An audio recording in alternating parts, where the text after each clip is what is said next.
Hi, welcome back to Therapy Designs. If you're new to this channel, my name is Kelly, and this channel is all about teaching you how to create print-on-demand designs that sell.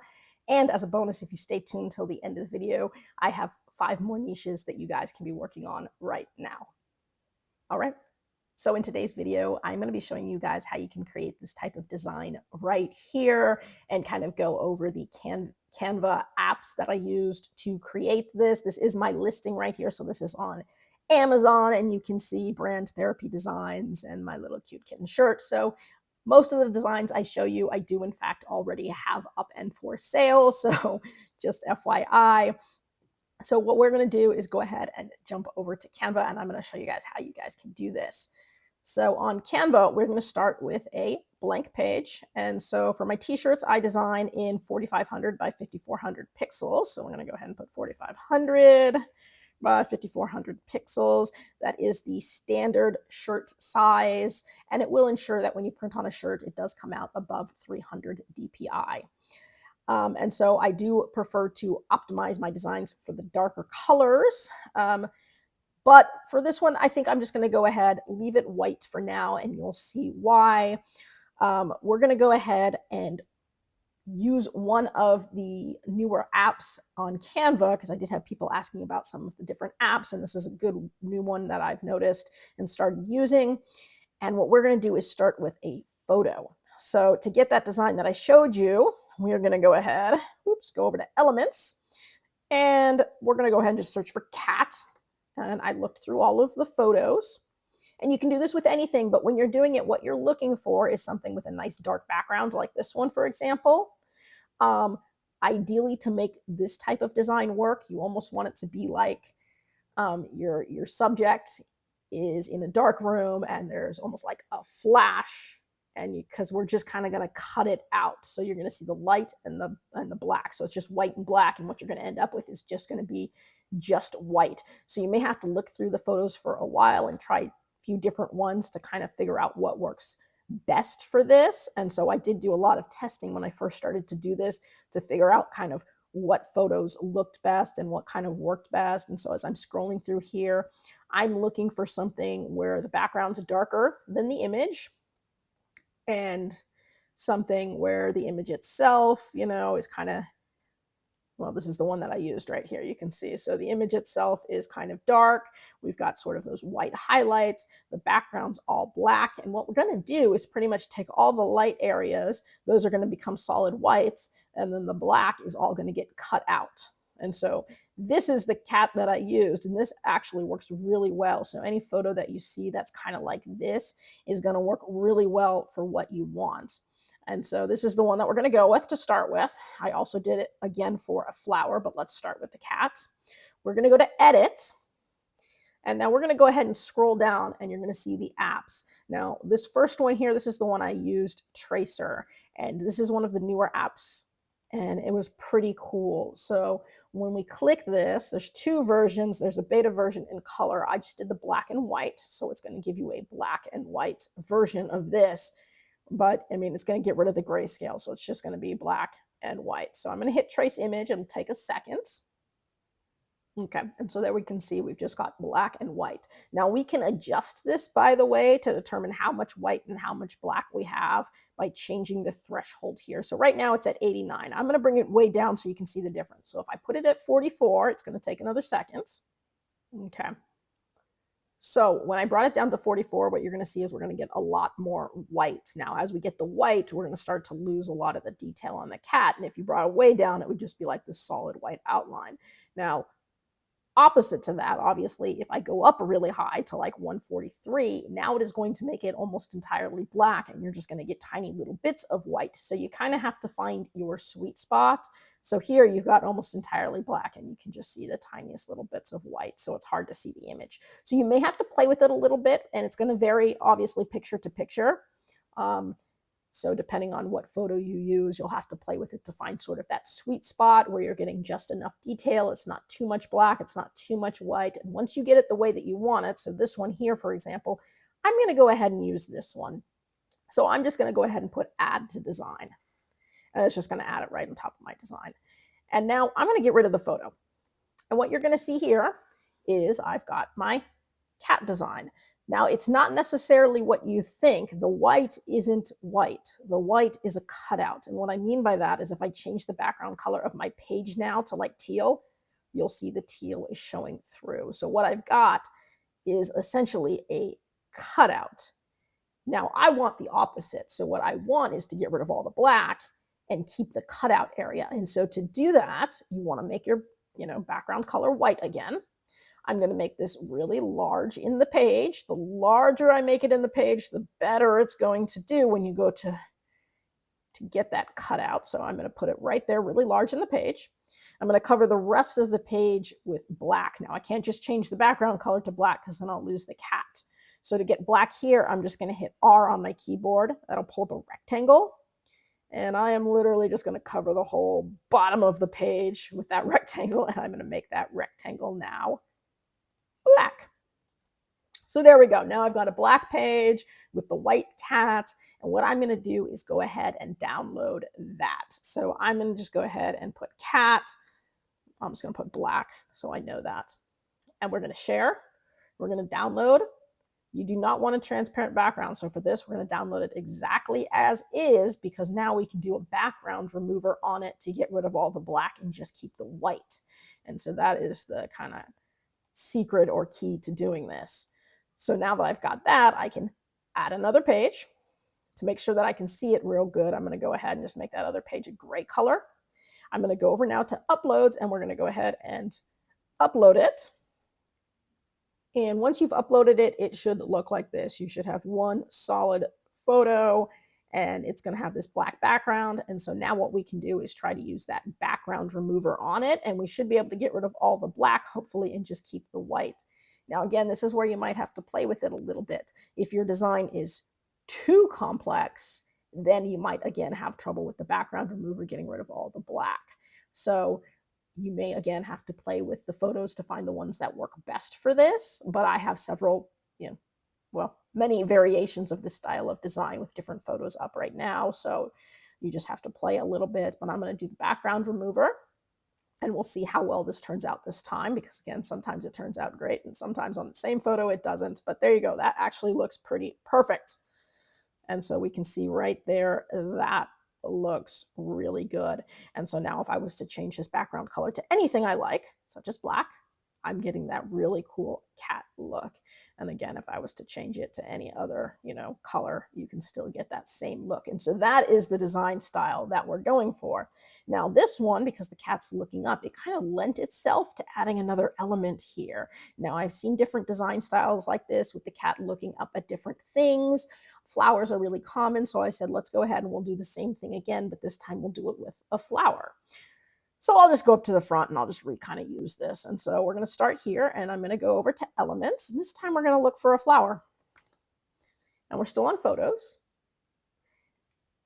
And I'm looking for something pretty simple as a flower. Now, sometimes you can do this again without the black backgrounds, but that's going to be a little bit different. So you obviously, if you play with this, you're going to see what I mean. If we can find a flower that has a dark background, that's great. If not, we can use just a regular flower and kind of see how that's going to look. So let's do some examples here. So here is a flower with a dark background. And so it would do the same thing that it did. It would make all the background black. It would make the flower petals white and the center black, right? So that's what we're looking for. So I can do this again, edit, go down to my tracer app here and hit trace image. Again, it takes a few seconds, but it'll show us kind of what we got. Now that is a little bit too white for me. So I would go ahead and make that darker. And again, here's where you would play with it. Okay, so now this one, to kind of get the detail that I wanted, I had to make really dark. So this one I brought all the way up to 197. And in doing so, I got the white flowers and the black center. And I can cut off that white part because we can see that some of the background was light and some of it was dark. So I didn't get that even background that I wanted to.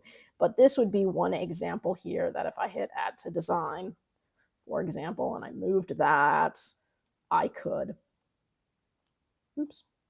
blow this up and get a flower that way. And we would end up with the same kind of thing where I can now put the flower there. And so it really does take looking through the photos a little bit to kind of figure out what works and what doesn't. Now, I did want to show you here, if I just add a page and I did a flower that maybe didn't have a background. So let's see if I can find a good example of a nice flower that doesn't have a background that I like. Now, let's just go with these roses because they've got lights and darks and everything. So just as an example here, if I go to edit and I'm going to do the trace, I no longer have a background.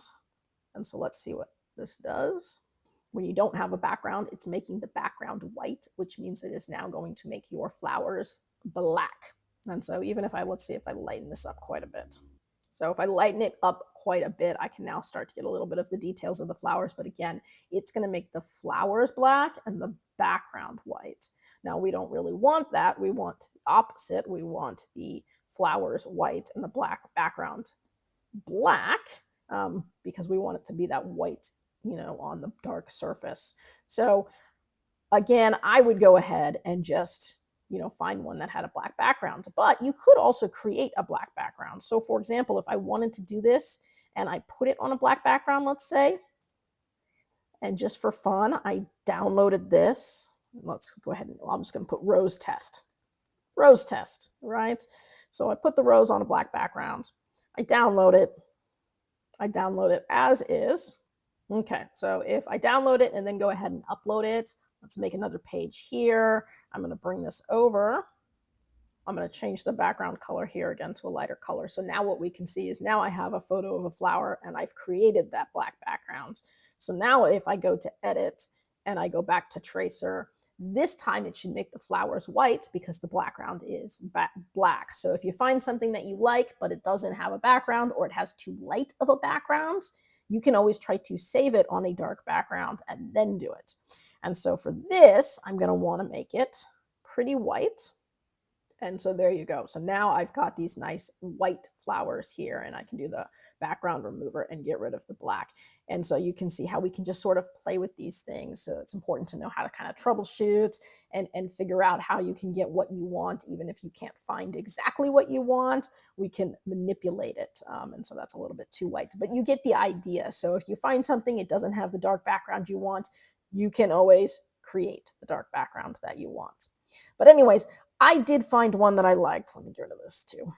And it was this flower right here. So this was a nice sunflower. I liked it.